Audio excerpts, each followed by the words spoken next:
이번 주 주요 뉴스입니다. 지난 13일 여성활동가 역량 강화 수련회가 있었습니다. 18일 고강알루미늄 북구 노인복지관 추석맞이 기금 전달식이 있었습니다. 19일 31-9차 규정규칙 개정 소위가 있었습니다. 20일 31-9차 확대 운영위원회 회의가 있었습니다. 조합원 여러분 반갑습니다. 노동자 방송 김주영입니다. 민족 최대의 명절 추석입니다. 그동안 현장에서 열심히 일하느라 소홀했던 가족과 친지들을 위한 이 바쁜 하루를 보내고 계실 텐데요. 지부 또한 추석 이후 하반기 사업을 착실히 준비하고 있습니다. 풍요로운 한가위를 맞아 땀 흘리던 현장을 잠시 떠나 이 오랜만에 가족 친지들과 함께 보름달을 보며 소원도 빌어보고 뜻깊은 시간 나눴으면 합니다. 보름달보다 넉넉한 명절 보내시길 바라면서 이번 주 노동자 방송 시작하겠습니다. 지난 13일 아젤란 리조트에서 지부와 각 사업부 및 위원회 여성활동가 역량 강화 수련회가 개최됐습니다. 황지선 여성실장의 주재로 상반기 여성사업 관련 보고와 하반기에 예정된 수련회 및 교육 일정, 사업 계획에 대한 보고가 있었습니다.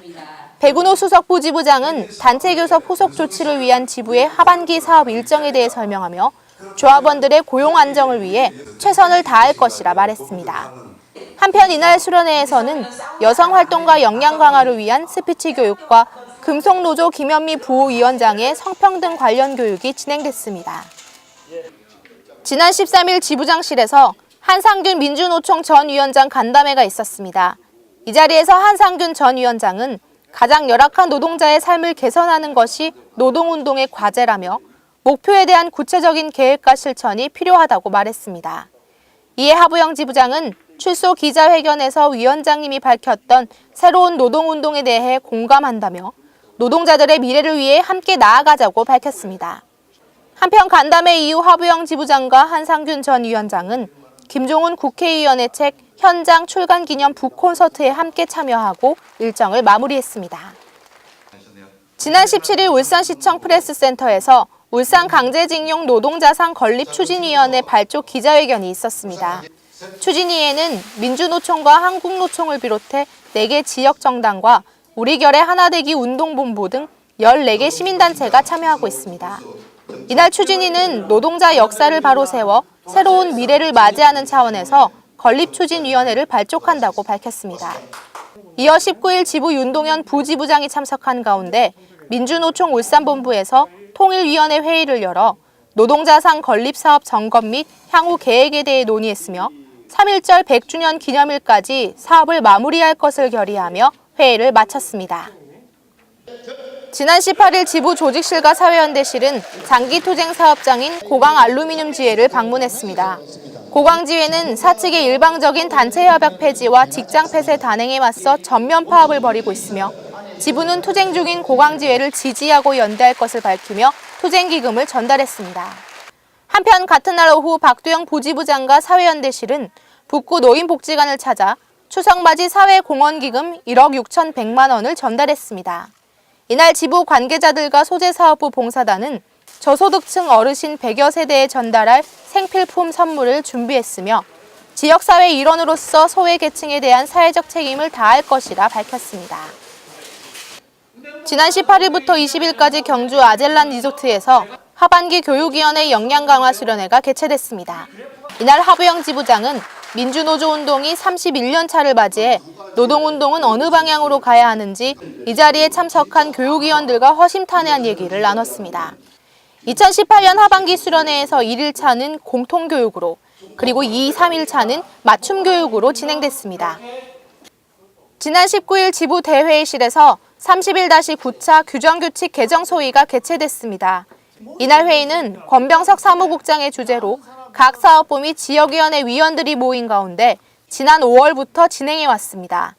규정규칙 개정 소위는 이날 회의까지 지부규칙 제62조 사업부위원회 대표의 선출과 불신임건, 조합원 총회 투개표 관리규칙 신설 제정건에 전체 개정 및 제정할 내용에 대해 1회독을 심의 완료했으며 차기 회의에서 동의된 내용을 점검하여 심의 확정하기로 하고 회의를 마쳤습니다.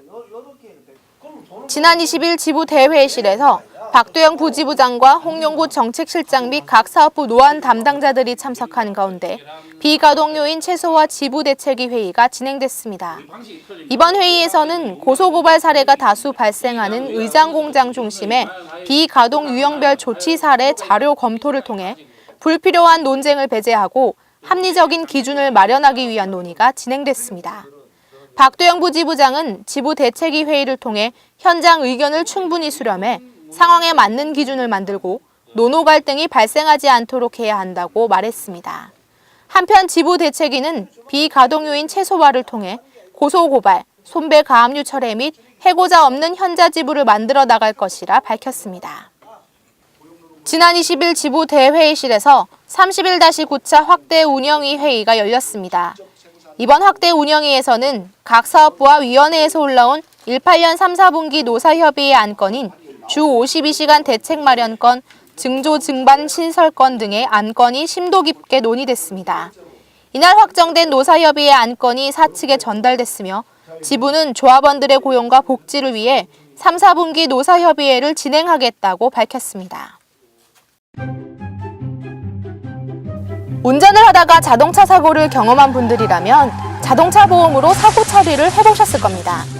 그런데 출퇴근 중 자동차 사고가 발생하는 경우 산재보험 처리를 하는 것이 도움이 된다고 하는데요. 이번 주 노동자 방송에서는 조합원들에게 도움이 되는 출퇴근 재해 산재 보상에 대해 알아보겠습니다. 출퇴근 재해 언제부터 어디까지 산재 보상 가능할까요? 2018년 1월 1일부터 출퇴근 중에 발생한 사고는 산재 보상이 가능합니다. 통상적인 이동 경로상에서 일탈이나 중단 없이 대중교통이나 승용차, 오토바이, 자전거, 도보 등 사회 통념상 인정되는 교통수단을 합리적으로 이용한 경우라면 이동수단에 제한 없이 산재 처리가 가능합니다. 통상적 경로로 출퇴근 중 일탈하거나 중단하는 경우 모두 산재 처리는 불가할까요?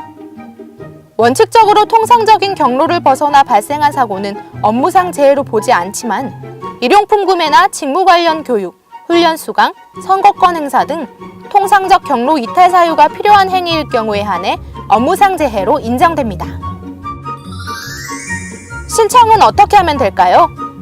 요양급여 신청서에 재해 발생 경위를 정확하게 작성해 산재보험 의료기관 소견서와 함께 근로복지공단에 제출하면 됩니다. 출퇴근 재해, 산재보상에 대한 정보 도움이 되셨나요?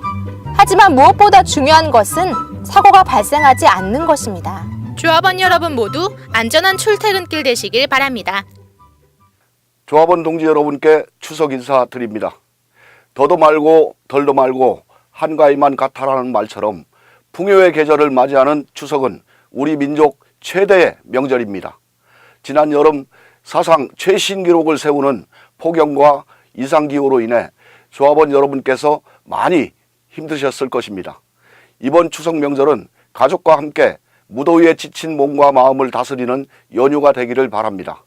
조합원 동지 여러분, 이번 추석 명절은 온 가족이 함께하는 뜻깊은 시간이 되시고 즐겁고 행복한 시간 보내시기를 다시 한번 인사드립니다.